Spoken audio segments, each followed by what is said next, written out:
All right, this lady was in the jungle last week. She called me up. Now, guys know her. And as she says, she's 5'2" and she's the fun size. She's a locksmith. I don't know if she's doing very much of that because I know this girl has been traveling all over the country. She's in Vegas sometime, then she's in Idaho, then she's over in Utah, then she's here, then she's there. Her whole life, she's been very, very bold. I like that. She's bold. She is what I call a forerunner. What's a forerunner? The person that runs in front of everybody else that blazes trails. The person that blazes the trail, everybody's following the trail. She blazes the trail. She's down in Colombia. And she got a big group of Colombia going, and they're just tearing up. Matter of fact, she got on the charts in Colombia. And I mean, just doing some fantastic things. We love her on this call. We got her back today. Without further ado, regional director. We'll find out where she's calling from today. Regional director, the one and only Ms. Roxann Corralejo.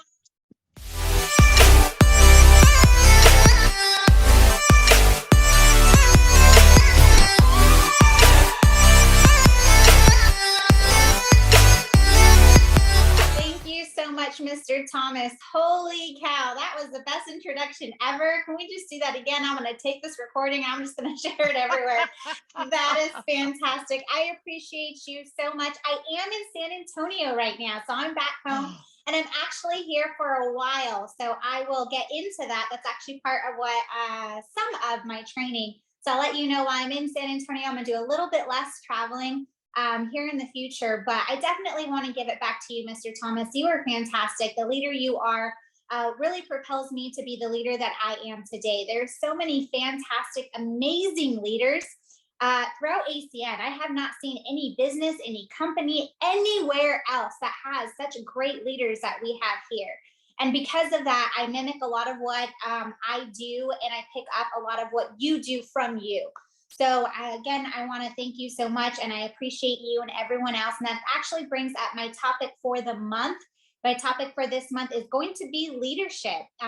Everything rises and falls on leadership. And I think through this Zoom technology, yes, we're getting back to in person, but we're losing a lot of that. We're losing a lot of being that example for people. And because everything rises and falls on leadership, it is on us. And it does not matter if you're 16 days in the business or if you're 16 years in the business. This is a leadership business, and people don't realize that at first. We are customer acquisition, absolutely, but we are a people person business. We want to serve people, and that is what we do. So one of the best things about leadership, I'm going to go back to my notes here just for a second, because I don't want to miss anything. I really have a process for this month. And when we're talking about leadership, we talk about just in life general, we want to follow the process. We want to trust the process, right? And with ACN, everyone talks about what's the process. And we talk about the 3 different things that we do. We get customers, we get customer getters, we build events. But to be honest, when we're talking about leadership, when we say trust the process is building you. It's building you and not in the process. Because without a strong leader, you won't have a team. Without a strong leader, you won't have a business. So how do we trust the process? How do we trust us? I believe the first thing is servant leadership. And that's what I love about Mr. Thomas. That's what I love about these calls. So how do we serve? I think every business, everything that we do, whether it's business, whether it's family, whether it's friends, it's based on leadership. We serve people through leadership. So we serve not only our bosses if we work, we serve them. We don't like to say that, but we do what they tell us to do so we don't get fired, right?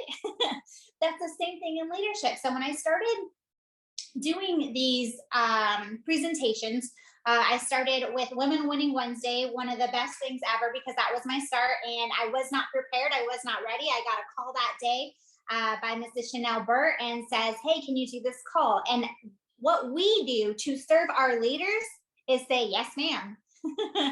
Whatever you need. Are you ready? I will be. I don't know what I'm going to talk about. You're not giving me an outline. This is the first time I've done presentations. I've done ACN trainings. Those are all outlines. I mimic everything I get from my leaders. But for someone to tell me here, have a conversation with over 200 people, what the heck am I supposed to talk about in 3 hours? This is crazy. So as we serve our leaders, it's always yes. Whenever anyone tells me or asks me to do anything, Mr. Thomas asks me to do these calls, these are so beneficial to me, but also it doesn't matter. Everything he asks me to do, Mr. Trolley, any of our phenomenal leaders, I say yes. What do you need from me? How can I help? But it's not only serving our leaders, serving the people that we know have been successful because we want to be like them, correct? It's also about serving our equals. And sometimes we forget about that part. We forget, oh, there are equals. I want to beat them. Sometimes it's competitive. Hey, I got to get there before they do, or I got to do this before they get there, whatever it is. But this community that we have here on this call, I consider all of this as our equals. We want to move and propel together. Some of you guys have been in the business longer than I have. And I love that. Some of you guys have not been in this business as long as I have, and that's okay. We're at that same point in this business because we're all growing together. So to give you a quick example of that, I'm in a little accountability group with a couple people, and I'm in actually 2 accountability groups, but one of them is Mr. Bob Meyer. He's in the group, and we were with Mr. Joshua Casey, and he was talking about trying to peak women. He has a problem peaking women because he's a male. He's afraid, and I'm sure all of us have this issue. As a woman, I have it against males, and I know males have it against women. But we're afraid of them thinking we're hitting on them, and sometimes they think we are, and that's hard. And we're on this accountability group, and he's having trouble peaking women, and he's like, I just don't want to feel weird. I don't want to be creepy. I don't want to be that guy. And I said, then don't be that guy. As simple as that. We have to have posture about it.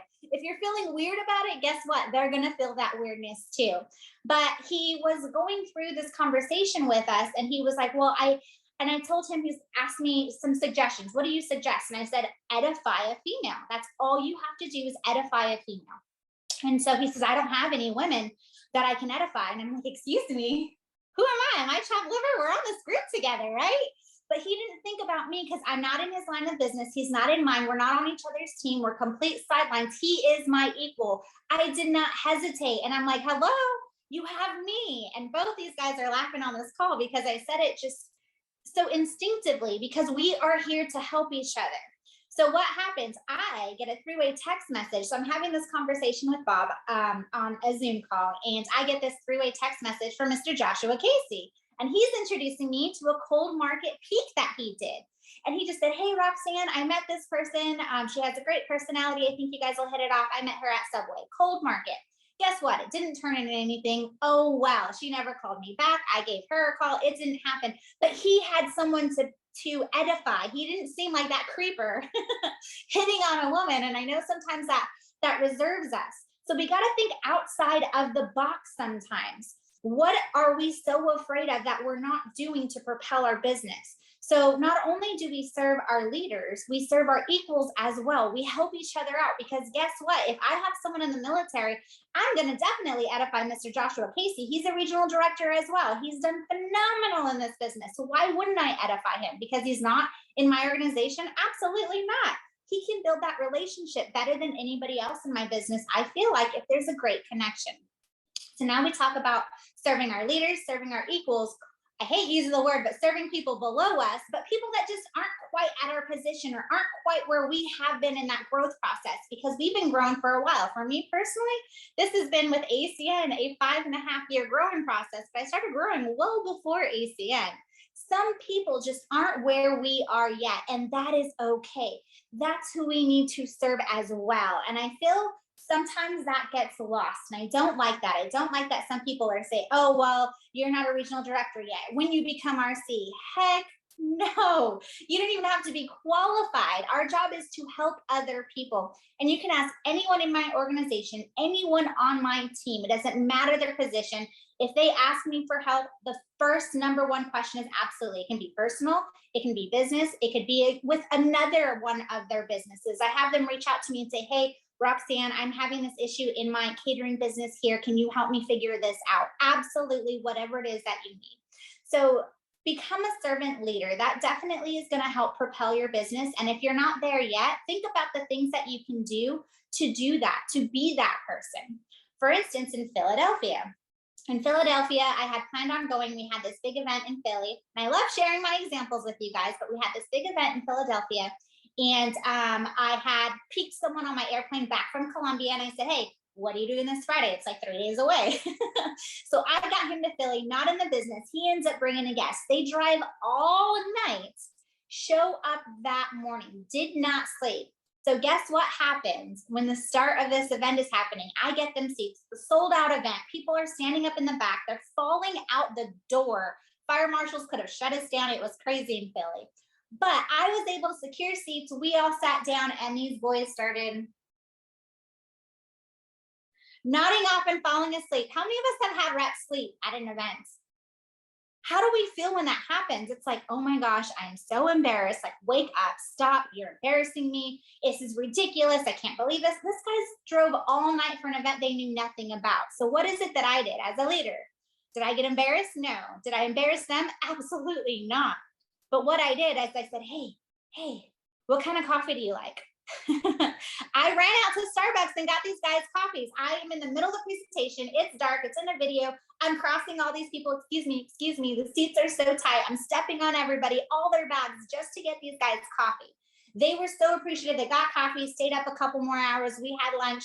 I said, okay, I know you guys are having issues. Go ahead and take a nap in the room. They had a room they had to check into. I let them nap. Reason being, why? Why did I not let them continue through the presentation? Because they were falling asleep. With them falling asleep is no beneficial to them, but also it brings down the energy in the room. All the people around them can see them sleeping.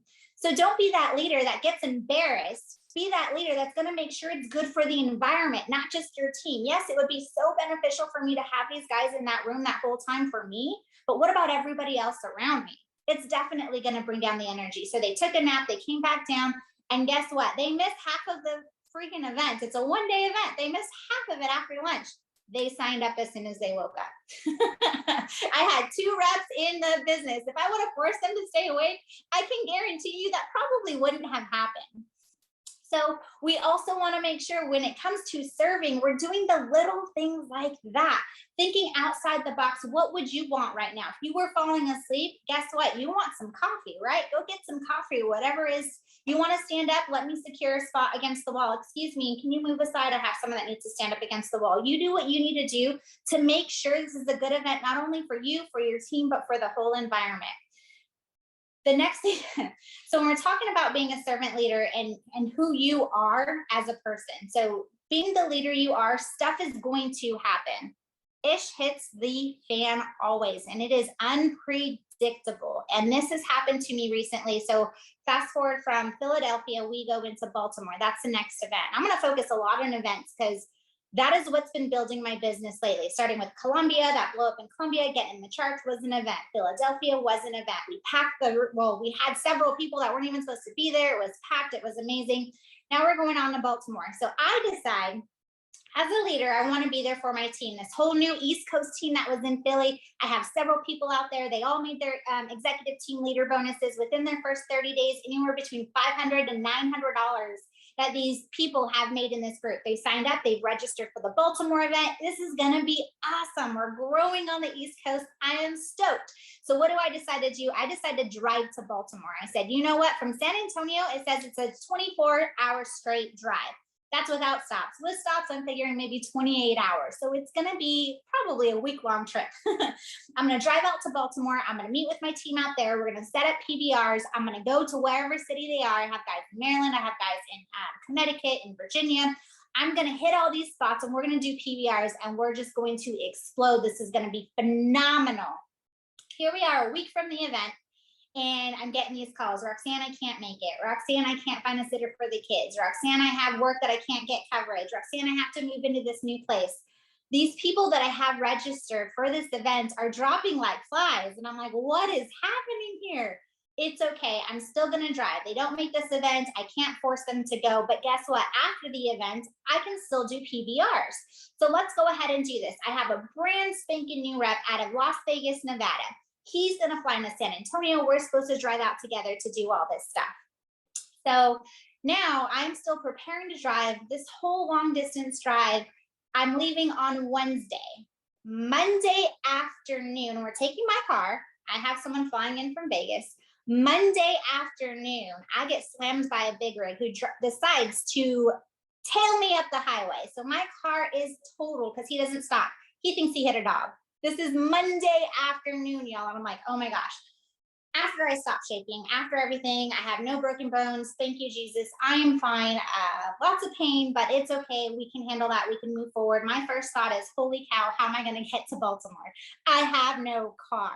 So I'm already on the phone with the insurance, with the attorney, doing everything I can to get me a car as quickly as possible. They don't move as quickly as you want them to move, y'all. If y'all have ever been in a situation like that, they don't. And I'm like, I don't care what it takes. I need a car on Wednesday. I will sit anywhere I need to sit, protest. I need a car. So now these whole couple days, I'm fighting to get a vehicle. I get finally a rental car. I have to take my car in to say, hey, it needs to be appraised first, or whatever it is, looked at, has to be in the shop before they put me in a rental. I'm like, this might have to come out of pocket. Like, y'all are taking too long. So I get a reservation for a rental car. I can't even tell you how many enterprises we have in San Antonio. Not one enterprise had a vehicle. How is that possible? So now I have a doctor that's telling me you can't go, you can't make this road trip there and back. You need therapy, you need an MRI, you need all these things. And I'm like, I don't care, I'm going. And now I have enterprise telling me I don't have a vehicle for you. And I say, well, you better find me one. I don't care what you have to do, you better find me one. So I'm calling every enterprise on my own, trying to get a vehicle, finally get one for Thursday. The event starts on Friday. I do not have enough time to get to the events leaving on Thursday, but guess what? We do it anyway. Takes an extra day, get a rental car Thursday morning, drive out to Baltimore. So we make this drive. It turns into a complete straight drive. There's no stopping at all because we don't have time. I missed the whole first day of the events, the whole backstory of ACN. The best part, I feel like a new rep needs to hear, we're already missing. And I'm like, man, at any point, y'all, how many people would say this? I mean, I can't go. I'm injured. I'm in a lot of pain. Doctors are telling me I can't go. My attorney's telling me I can't go. I can't get a rental car. How many people, my team's not even showing up. I have a whole team on the East Coast that are right there that aren't even going anymore. They paid for registration. It's just, God says, I'm not going. How many people would say that? So we start the drive, miss the whole first day. And I'm like, all right, we paid for this event and we're not even making the first day. We have an Empire leadership, 5:30. We roll into town at 5 o'clock, go straight to this leadership. Once again, I have a brand spanking new rep. We drove all night, no sleeping or at all. He's nodding off in the middle of this leadership. And I'm like, oh man, here we go again. But I let it happen because I already know I'm exhausted. I know the situation because I'm in it. So at this leadership, we have everybody stopping by. We have Tony Kupis. We have the whole board of directors stopping by, presenting. Mr. Trolley put this on for us. So we make it straight there. And Larry Raskin gets up, and all of a sudden, my new rep wakes up, and he's leaning forward, and he's listening, and he's engaged. And he looks over at me and says, I need to meet this guy. I'm like, well, I've never met Larry Raskin. I don't know how I'm going to do that. But guess what? As a leader, I just smile, and he's sitting there listening, and he's so excited. And I send a quick text to Mr. Trolley, and I said, I don't care what you have to do. We missed the whole day of the event. We need to meet Larry Raskin. And he said, I'll do what I can. He didn't know if he could do it either. So we're at the second day of this event. And Mr. Trolley comes over. He hasn't even met the rep yet because it's just been a crazy hectic ride this whole entire time. So Mr. Trolley comes walking over. He's like, oh, okay, by the way, nice to meet you. Let's go backstage.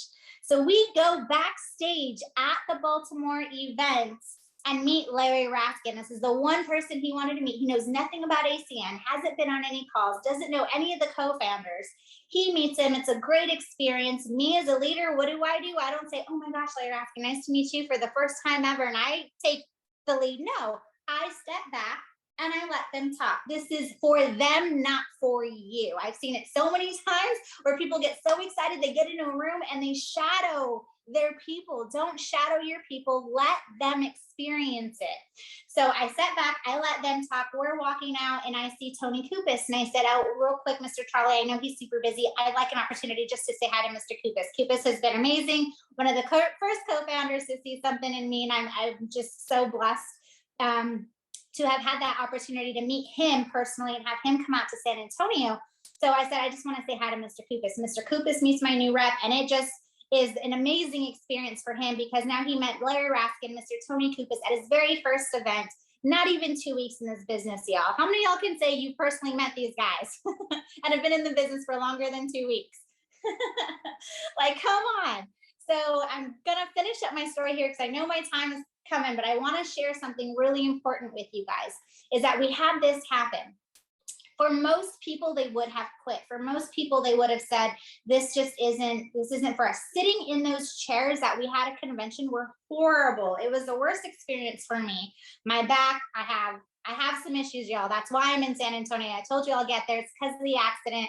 I have lots of therapy I have to go through. So I'm stuck in San Antonio and I can't go anywhere right now. But this event was bad on my back, and we were sitting there and I was engaged the whole time because guess what? I had to be for my new person, but not only my new person, everyone else around me. Everyone else, if I wasn't comfortable, if I kept getting up, if I kept walking out, that would create a bad atmosphere. So many people would have said, this is not happening. Whatever reason, they just said, oh, it's not working out. God doesn't want me there, whatever it is. Well, we got there and I was able to create this experience. But not only that, something bigger happens. And I'm going to get into some pictures to show you what else happened. And all you guys can attest that this would be worth it for anybody. I know it was for me to go through everything I went through to have the whole team cancel on me, except for one. Let me get into my screen share here. Hopefully I did not say, yes, we're going to screen share. Perfect. So we met, I told you, Larry Raskin, Mr. Tony, Larry Raskin, Mr. Tony Kupas. Now, I got a text message from Mr. Trolley as we're leaving. We needed to leave the convention right away. As soon as we were done, we were packing up, we were ready to drive. Mr. Trolley messages me and said, how quickly can you get to the host hotel? And I'm like, I don't even know where it is. He's like, well, the board of directors want to meet your new rep. When does that ever happen, y'all? So here he is with the entire board of directors. We see Mike Kane standing off to the back, but we have everybody that's just talking and pouring into this new person that doesn't know who a single person is. He doesn't know any of these guys, but he's having a conversation with every single person. And it was just such a great experience. And then later on, we did not leave yet. We stayed and we hung out. We had a couple drinks. And here we are hanging out with co-founders of ACN 2 weeks into the business. How many of y'all have been in longer and would wish that they had that opportunity? Let me get back to see your faces. Stop the Zoom. Right? Absolutely. How many of y'all wish you would have had? I haven't had an opportunity like that. As personal as we were hanging out, we were drinking, we were laughing, we were having a good time. We were supposed to leave immediately after. We ended up staying the night. We did not leave. We were hanging out with them till 1 o'clock in the morning, which is crazy. But so many people would have given up. And I want to instill on you, it doesn't matter what happens. Keep pushing forward. That defines who you are. What are you going to push forward through? We're going to have family issues. We're going to need to get a sitter for the kids. Mr. Soto, oh my goodness, Douglas Soto is one of the biggest persons I look up to. He's in my organization. He's a regional coordinator, but I look up to Mr. Douglas Soto because he's currently in Guadalajara, Mexico. He's in Mexico right now at an event. He goes to all of Colombia events. He goes to all of the US events, whether they're nationals, whether they're regionals. He's at every event and he takes care, most people don't know, he takes care of his elderly mom. His mom needs care. He has cameras all over. He talks to her through the cameras. He's able to watch her. He has people checking in on her. How come people can't get a sitter or someone to look in on their kids, teenage kids, for 3 days? And Soto does this every single event. So what leader are you being? Are you being that example for your team? Now, for me to be that example, my team failed, as you saw. I wasn't that example for my team, but what a crazy and amazing experience. It was worth it to me. Without a doubt, we missed the whole first day. I'm like, I don't even know what we're going to do. It was a mess, but it was worth it because I persevered. And I want to tell you guys, as a leader, your team will do what you do. If you persevere, you will persevere. If you serve, they will serve. So be the leader that you want your team to be.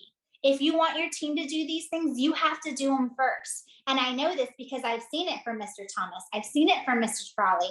I've seen it from Mrs. Chanel Burke, people that aren't on my in my organization. I've seen it from Mrs. Carrie Roeder, who has poured into me, even though she's not in my organization. Miss Jocelyn Driscoll and her strength. Oh my goodness, that woman. I wish I could say I had her strength. Holy cow.